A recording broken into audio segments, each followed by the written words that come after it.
शनिवार रायगढ़ जिला बीजेपी कार्यालय रे राज्य बीजेपी सभापति मनमोहन सामल पहुंची जिला कार्यकर्ता और सदस्यों को उद्बोधन देवा सह विभिन्न विषय ने आलोचना करथिले।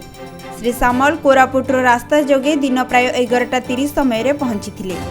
एही अवसर रे राज्य सभापति श्री सामल गणमाध्यम प्रतिनिधि आगे कहिथिले जे वर्तमान जिले में बीजेपी संगठन को तृणमूल स्तर में सुदृढ़ करने सह निर्वाचन समय रे बीजेपी तरफ राज्यवासी को दि जाइथिबा किछि प्रतिश्रुति पूरण करा जाइथिबा बेले अन्य सबु प्रतिश्रुति अति शीघ्र पूरण करा जिवो बोली से कहिसंती। हमर जिला सभापति भाई राष्ट्रीय साधारण संपादक जनजातिर कालीराम भाई ओबीसी मोर्चार उपसभापति राम भाई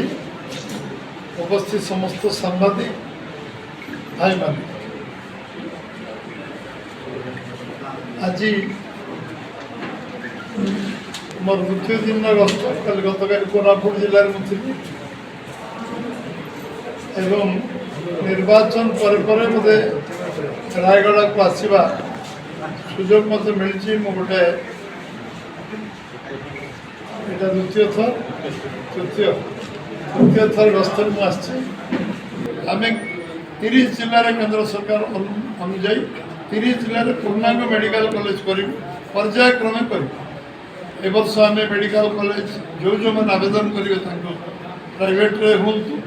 एवं सरकारी स्तर आम तक अनुमोदन केंद्र सरकार दवाक राजी एवं टेक्निकल कॉलेज टेक्निकल इंस्टीट्यूट जहाँ जहाँ आवश्यक ओडिशा रे ताकू पर्यायक्रमे करा एवं बजेट रे आमे जो जो विषय संकल्प आम करूँ जे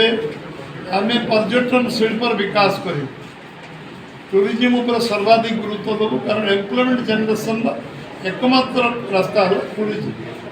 आम पाखे चिलिका अच्छे आम पाखे बेलाभूमि अच्छे आम पाखे प्रकृतिर 56% जंगल जंगल पहाड़ पर्वत अच्छे भगवान प्रकृति आम सब दे केवल सरकार इच्छा शक्ति